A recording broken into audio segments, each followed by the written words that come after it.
Thank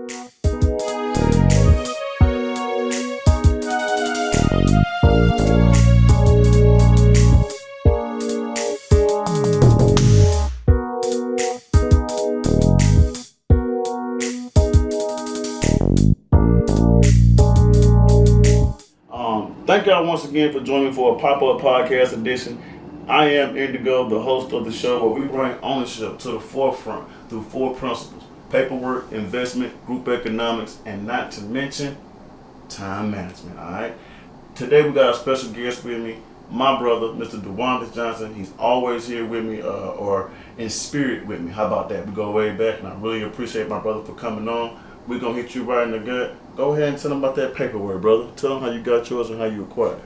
Well, I mean, like we were just discussing, man, is I got tired of seeing, my boss shining on me and I'm struggling to pay my light bill. Mm-hmm.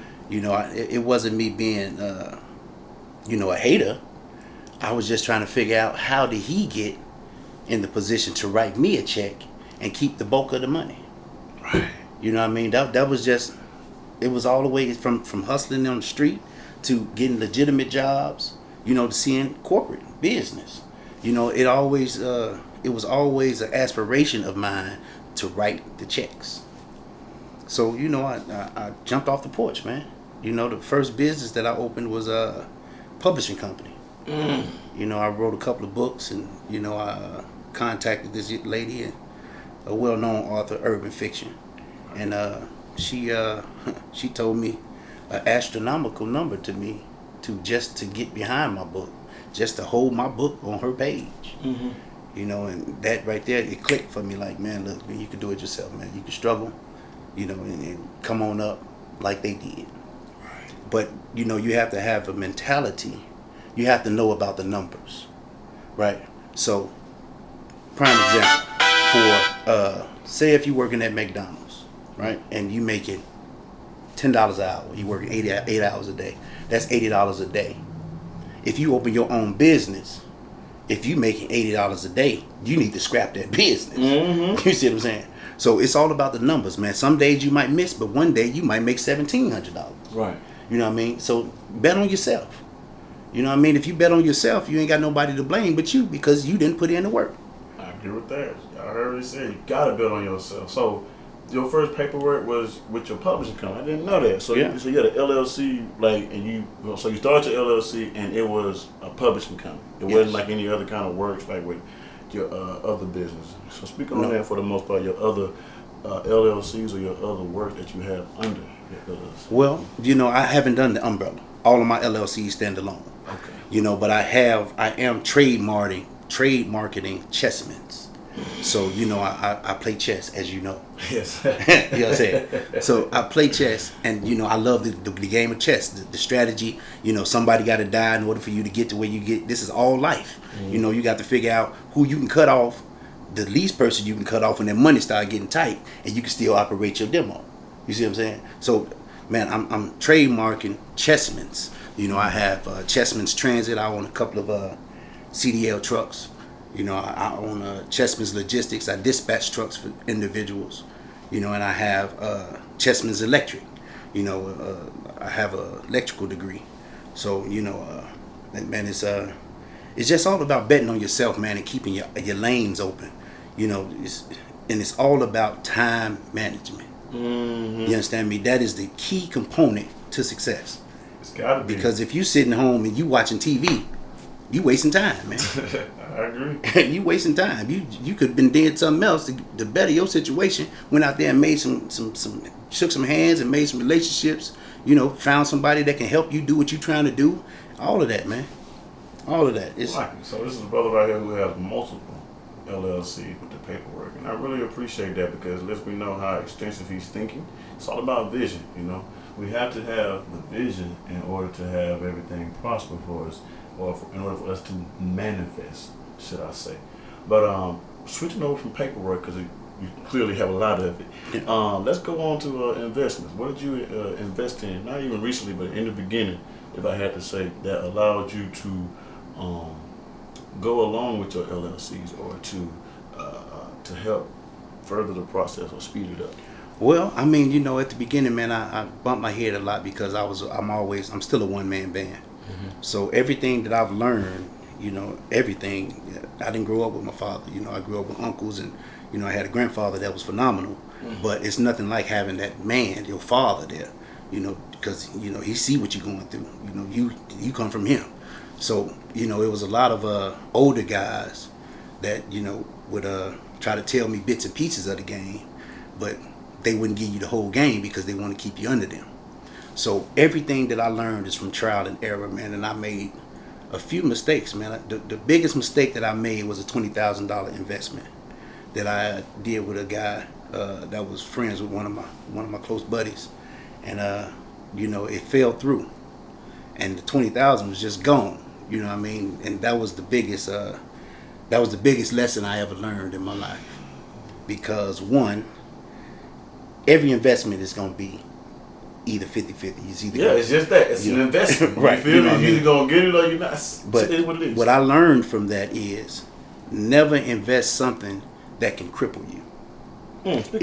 If you have an investment opportunity for $50,000, right, and you know all the numbers matching up, you know, man, this is gonna happen, man. This is what your CPA or whoever is gonna be messing with you is telling you, man. It's gonna happen, man. Just go and put the 50 down. I promise you. If it don't come through, I give you the 50. First, get that in writing. You understand me? Second, if you only have 55,000, you walk completely away from that deal. Walk completely away from it because you are risking everything on this one opportunity. And if you fall, it's gonna be hard.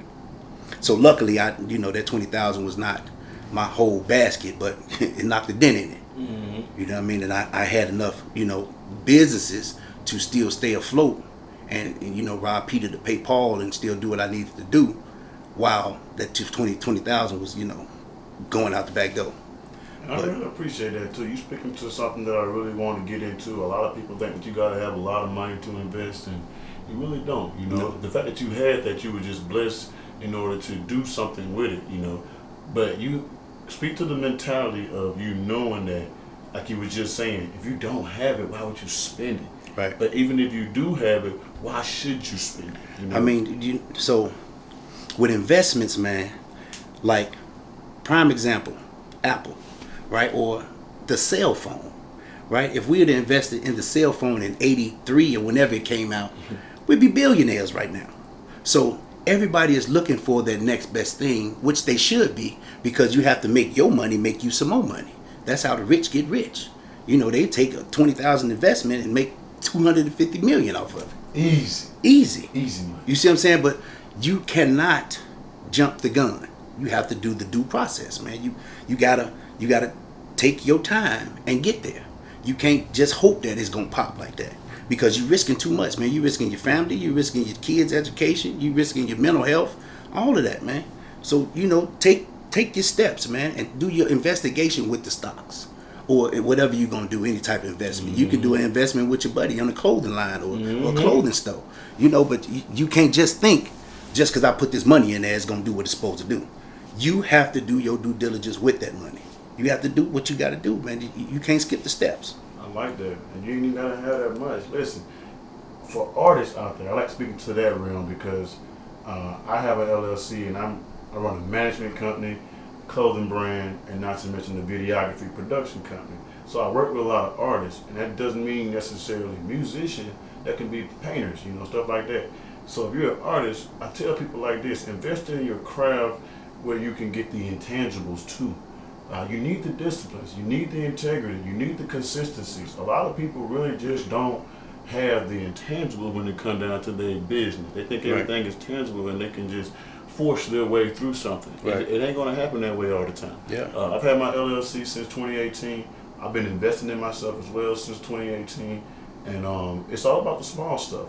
I thought this podcast up 2 years ago, but it took me about 6 months to even invest in it, to actually get the mics first, get the cameras first, get the lights. And it's always that due diligence, brother. That process you were just talking about. Yeah, like when I opened my first business, right? When I published my first book, Cry Baby Cry or Not, I thought I was going to be a millionaire, man. You can get that book on Amazon, by the way. Yes, you Stop can. playing around. Crybaby Hit me on Facebook too. I or hand on the camera deliver. too. Amazon.com. You understand me? Yeah. But when I wrote my first book, man, I thought, man, you done made it, man. You finna get $1 million. And it don't happen like that, man. One, people didn't know me. You know, even though how good my book was or is still, because it's on paper, it's here forever. Yes, sir, forever. But as good as my book is, people don't know you. So some people are not willing to invest $20 on somebody that they have no idea if he got talent or if he even know how to spell the word "the." You know what I mean? So it's a process, man, and you just can't cheat the process, man. You're right about that. And even if they do have the money to pay for the book, who's to say they're going to learn something from it? Some people just get stuff to support people. But if you're going to support somebody, know why they did something, you know? My man didn't write a book for no reason. Yeah. Read the content. See how you can internalize it and make it practical for you. Because that's what we really are out here doing. We're making everything practical for us. But we're going to transition into group economics. I like this topic. Or like this part of the process, and we were just alluding to it with the last ones, and with your friends, you know, having businesses, and you helping them, or y'all collaborating. But speak on some group economics. You know, people with other people with businesses around you, actually in your realm, who have the ability to help you or the want to help you, and you exchanging that energy. Well, I mean, you know, right now I am in the midst of group economics right now. You know, me and my partner Malachi Brown, he's a general contractor. You know, I own an electrical business, and we are teaming up, man. You know, we doing a black owned hair school, probably be open in maybe November. You know, so you know, we coming together, man, and trying to build up, you know, this black thing, man. It's a beautiful thing, man. You know, but you still have to. You can't align yourself with people that your character don't match with. You understand me? If you are a get up on time person, and you know you going and you doing what you need to do, you going the extra mile for your clients, your person that you were in business with should do the same thing, because now it's going to reflect that y'all ain't on accord. It's not something that people smile upon when the two heads are not in line with each other. So that's the first thing I would say. If you're going to go into business with somebody, make sure that your characters match. You know, and it depends on what type of industry you in. That, you know, both of y'all might have to be assholes. You know what I mean? So, you know, both of y'all might have to be sharks in the water. So, you know, it's a lot of things to consider when you align with a person or another entity, because then both of you merge your what word am I looking for? Both of you merge your reputation. Oh, I like that. Yeah. So, you know, y'all become one, like a marriage. You know, once you start going into business with somebody, and understand, you know, the things that the other partner went through. You know, see how his journey has been.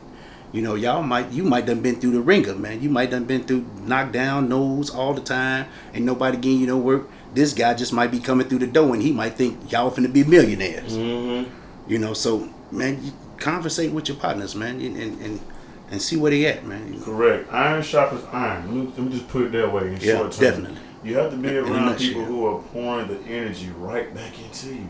Yeah. Y'all know who we're talking about. The people who you know who are around you, who in this business sense that we're talking about, the group economic, the people who think they're doing business but they're not doing business. Don't be around those kind of people. You know, you can learn from them as well through their mistakes and their failures on what not to do. But if you really want to get to that next level, you're gonna have to start being around people who challenge you. Yeah, right? definitely. A lot of people are afraid of competition because they think competition is just me against you. There is good, friendly competition too. I've seen it. I played football all my life. It's really all about, the relationship in which the competition is being endured, should I say. Yeah. Because if we know for a fact that both of us are entrepreneurs, we both have a clothing brand, we might can merge the clothing brand, you know? If we both in the right mind space, if we got the right energy going toward the project. So make sure you're not neglecting the people around you who have these ideas They actually have resources. That's really huge too in the beginning. Some people might have, but you don't have. There's nothing wrong with linking with them to make their dream come true, so you can also make your dream come true. All right, we're all trying to get to the same common goal: success.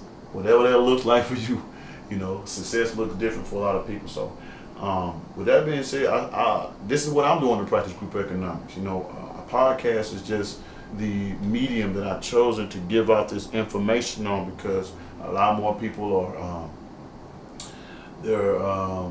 they're enticed to listen to it. You know, especially in the car. You know, I always watch a podcast. You can just listen to it. So this is why I like it. You know, giving back to other business people, allowing other people to know who the business people are in the local cities and stuff. So, with that being said, we're going to transition into time management. It's the last step into the 4-step principles of ownership. What has allowed you, Mr. Johnson, to manage your time throughout this? Like, when did you start your career? With the publishing and stuff. That was I started in 2010. So 11 years strong with this LLC. Now that man has been managing time for over a decade. So I really appreciate it. Yeah, go ahead and tell us about your time management, brother. My time management is driven by my hunger to succeed. I understand that you can't get where you need to be sitting at home watching Jerry Springer. I understand that the time that you need is out there networking. You can't sit still, man. You got to be like a shark, man. You stop moving, you might dive in the water. You got to get down and in there, man. You know, it's very admirable, you know, to reach back for people and show them how you do what you do, right? But you still have to have that focus, man. You still have to have that. It got to be a laser focus, man. It have to be a laser focus, because sometimes you're going to fall to the wayside. Sometimes you're going to, you know, I don't feel like doing it today. But those other days, you've been on point. So, you know, you get 1 day, 2 days after, you know, week or something, and just, you know, kind of sit back a little bit and plan your next move. I'm a father. I got 9 kids. So my whole day can't consist of, you know, doing what I do all day. Always on the go. You know what I mean? So I have to sit down 5 o'clock. My day is due. That's why I got to get up at 4. You know, because now I got to do this. I got to line up my trucks. I got to get these loads ready to go. I got to check on my electrical business. You know, I'm talking to my mans about publishing this book. You know, he in the feds right now. Shout out Mike, man. We gonna get this thing together, Popup, man. Mike, really you know, that. But so you been getting up at 4. Yeah. So how long you been getting up at 4, brother?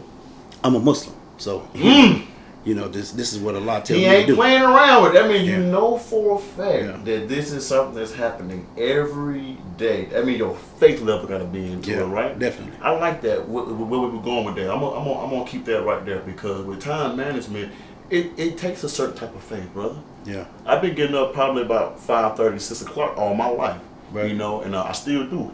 And what I've been learning, especially from the last podcast that I did and from a couple of others that I watched, is when we get up at that time and we work out and we walk our dogs and we pray and we make our bed, brush our teeth, wash our face, what we're doing is gaining energy so we can go throughout the day.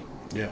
And that's why a lot of people don't have as much energy throughout the day, because they don't have any routines and rituals. Right. And when you wake up and you just wash your face and get in the car and go to work, like, what are you doing really? Like, right. That's almost like working out without warming up. Right. And that's you following somebody else's regimen. Right. You on somebody else's time. You on somebody else's schedule. You don't even know it. You programming yourself to be submissive to somebody else's schedule. Man, you have to learn how to manage your time at an early age. I'm 33. I'll be 34 next month. Shout out to the Virgos out there. It's Virgo season. I can't say enough. I really like the paperwork part of the principles. But the time management one has really brought everything full circle for me. And that is the most important of your 4 stages that you stress. That is the most important. Because you can help people with group economics, you can invest in yourself, and you can get the paperwork. That's easy. Yeah. But that discipline of every single day doing the same thing, knowing that you might not get the results this year, next year, but in the future sometime. Yeah. I think I heard it on the last the ETA squad, you know, the Secret to Success podcast. Yeah. They were explaining that same exact thing, man. That's the only way to get to this. That's the only way. That's the only way to get to it, man. E.T. said it took him 20 years to get to where he at. 20 years. And how we only been here heard about him, what, about 4 years? They actually had their first conference in 2014. I got on them in 2018. Right. Back when I started my business and stuff. Right. So they had their first conference in 2016. Well, 2014, but they've been doing business. Well, he been doing it since the 90s. Right. Yeah. He said he was doing this for 20 years. Speaking, but as far as putting together the organization, I think maybe since the early 2000s, maybe. Yeah. Where they've been out just traveling to Michigan State and doing stuff. It's gonna take time, man. I don't want y'all to think, man, that all of this stuff happened overnight. You know, it takes time, man. It takes bumps and bruises and scars and bumps upside your head, lessons learned. The most important thing is to not be scared to fail. That's the most important part. That's the only way you learn. Because that's the whole stagnation of people not betting on themselves. Man, I got this insurance, man, my kids I got to pay this private school, like I got this rent together. All of that, man, if you can do half of what you do for this man that's paying you pennies, you will be okay. You will be okay. If you make $700 a day on your job, that's a good job. That's what, $3,500 a week. You almost a doctor. Anywhere in America. You understand me? If you go out and you do what you need to do for your business, whatever it is, and you just make $300 a day, that's still what, $2,100 if you work on the weekends. But this is yours, and you don't have a ceiling. The 2,100 is just what you're doing right now. And that takes clarity and vision. More so than what my man was just saying. That takes clarity and vision. And I think that's where a lot of people fall to the wayside with their business because, like we were saying earlier, they think it's going to happen soon. If you don't have clarity and vision for your dreams, now this is not just a job. Your job you can go back and forth to every day. That's just over broke. That's what a job is. But when you have a dream, you have clarity and you have vision, you have to start thinking 20 years down the road, bro. Yeah. You got to think about your children's children. Yeah. You got to think about generational wealth. Like, that's clarity and vision. And I can say I'm on that path. I really appreciate the path that I took to get here. You know, I really appreciate the Most High, the Creator, put me on this type of path and this journey to meet with the people that I've been able to meet with. I'm still practicing time management, you know. Time management is one of those things that is very sensitive for people because they think that they deserve this time off. You know, this is my off day. Right. I'm like, what is that? Some people have never even heard of an off day. You know, but here people are being like, I don't want to work on my off day because I've been working so hard. Now it's my time to relax. You've wasted a whole 24 hours. Yeah. You could have made your dreams happen in 3 of those hours. Yeah. And slept the rest of the day. And attributed to them. Or at least attributed to them, correct. You know, because, man, this is not, I'm not saying that this is easy. You know what I mean? That's not what I'm saying to you. It's going to be hard, man. You're going to have some long days and some short nights. You know, you're going to be up burning that candle wax and, you know, you're going to be tired. All of that, man. But you do that anyway, going to work for whoever you're going to work for. And then you don't even be happy when you're there. Bro, people be at their job. Literally, I see it all the time at my job. And I just think it's frustrating to me because I am such a upbeat, spirited, and positive person. And I actually have a goal and a plan. You know, those who fail to plan to fail. Sure. So when I go to work, I be like, y'all know y'all signed up for this, right? Like, you wanted to be here. You willingly drive here. Yeah. Like, if you don't want to be here, just don't come. You feel me? Let somebody else who want to be here be here. Right. But that go back to that clarity and vision. And I'm glad that we are on the road to mastering time because we still haven't mastered it yet. But we still don't know all there is to do in the 24 hours. We just know where we can sleep, or we can work, how well we can eat, how we can raise our kids. That's the whole thing with me, man. You know, I started off on the wrong foot, man. You know, I started off in last place. Mm-hmm. You know, it was rough, man. I was misguided. You know, I was taught some things that led astray. Yeah. Bamboozle. Run amok. Yeah, I definitely was, man. And you know, I still have responsibilities from that stage of my life. So, you know, I cannot neglect that at all. So I have to stage around that because my kids would not be run astray. You know what I mean? Mm-hmm. It would not be ran amok. So I have to prioritize. You know, I'm glad school started back, man, because I was ready to strangle a couple of them. You know what I'm talking about? But, you know, man, it's definitely gonna be a challenge, man. It's gonna be rough, and only the strong survive. So, you know, I would say, you know, get around some people that have a same drive as you, or you know, get around some people that can, you know, push you when you feeling, you know, like you don't feel like. And that's the key too. Like that's the key. But I think the underlying thing is find out what you're passionate about. A lot of people out here think that they're supposed to be working a job just because it's giving them revenue. That's what our parents did, y'all. Our parents and grandparents did it because of a certain number. It's gonna have to get to a point where we have to start following our dreams, and people don't dream no more. Right. Definitely. And they act like they just because you're an adult you can't dream and have goals and aspirations. You can still do it. And I know you got kids. People always come to me with that one because I don't have any kids, so it's hard. It's easy for me to speak like this. But there are people with kids who are doing it. Yes. It ain't like how you doing? You got 9. Yeah. And man, 6 that live in the house with me. Come on now, it gets to a point where people have to get, and we're gonna end it on this one right here. But it gets to a point people have to say enough is enough. Yeah. And I think a lot of us entrepreneurs and a lot of people you're gonna see on my show, we have gotten to that point where we've seen our families doing good, bad. I wanted to retire my mom. You know, she was already retired now because she did it on her own. But that would have been something that I really wanted to do for my mom. You know, that's goal and clarity and vision. And it just got to the point where I said enough's enough. So I did the videography production company, the photography, the clothing brand. Well, I did the clothing brand first, and it was called Indigo Management. But I started off calling that Indigo Kid because that was the type of kids or the type of energy that was coming to the earth and producing those type of kids. That's why they call it Indigo Kids. Right. You also got Crystal Kids and you got your Star Seeds as well. But more so in ending, make sure you have clarity and vision, all right? Get around the people who love you and who care for you and who actually want to see you succeed. Because when you tell somebody the truth, when you love them, you're supposed to tell them the truth with love. Yeah, you definitely. know? And that's what business is. Real business, whether you ain't no feelings in it. It's time to just get down to the get down, all right? So before we end it up, plug yourself in, brother. Let them know where they can find you at, find your books at, your LLCs, all that stuff. Man, I am currently looking for a truck driver, man. You know, he can go on Chessman's, CHESSMANS transit.com. I'm looking for a truck driver in the Midwest. Probably get you home every week. You go out and fill out that driver's app on there, brief. I'll be in contact with you. If you enjoy reading urban fiction, I have 2 books that I've published on Royal Roar Publishing.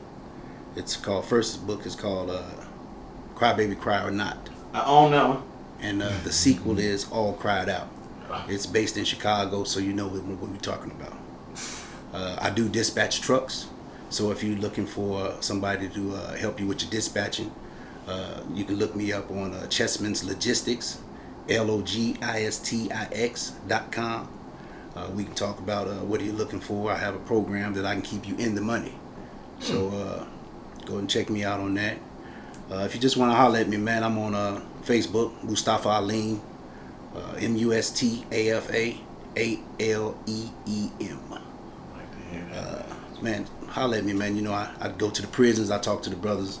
You know, that man putting in work. I am. I have come a long way, man. And you know, the reason Aleem means skilled in a certain position. So I am skilled in the transformation of street to corporate. I am not where I want to be, but I can show you how to get to where I'm at. And I'm a long way from where I used to be. So, man, holler at me, man. It's very stimulating for me to be able to talk to somebody that's trying to do what I did already. Yeah. And I want to end on this note. A LLC will only cost you no more than $200. That's if you are here in Nebraska, you can run up to Lincoln, cost you $20 in gas, $100 to get your paperwork together. Now you have paperwork to say, this is what I do. This is Green World Lawn Care. You can give me a 1099. People feel more comfortable with messing with a business that has paperwork. Mm-hmm. So you could go knocking on somebody's door and you tell them your name. 9 times out of 10, they gonna close the door and go Google your name. So again, man, if you wanna holler at me, man, I'd be more than happy to chop it up with you and give you some pointers on what we trying to do. Everybody trying to get to the money, but everybody ain't moving the same way. Right. It's still the same way when you're moving in the street, but it's a different way when you're moving in this corporate stuff. I agree. Thank you so much for coming through, man. I really appreciate you once again, brother. Man, y'all love you, man. I love you too, man. Hey, this brother right here gonna stay in my life a long time. Hey, I get that real estate going too, so yeah, y'all definitely. stay on the watch, all right? This has been another edition of the Pop-Up Podcast Experience. I am Indigo, a walking, breathing, living example of the third eye in the flesh. Hit me up on all my social sites as well as Indigo Kid 87. If you're looking for me on Facebook, you can find me at Spencer Williams. All right, I appreciate y'all, man. Thank y'all so much. The YouTube channel is Spencer Williams /chakras. You can subscribe to the channel, catch this podcast, not to mention other episodes that I have from my seasons of Chakras, the Road to Indigo, and Chakras, the Spirit of Indigo. All right, I appreciate y'all. Thank you once again. We're gonna come back again with another pop-up podcast. This has been my brother Dewandus Johnson. We out of here. All right, thank y'all. Yeah, That's what I'm talking about. yeah.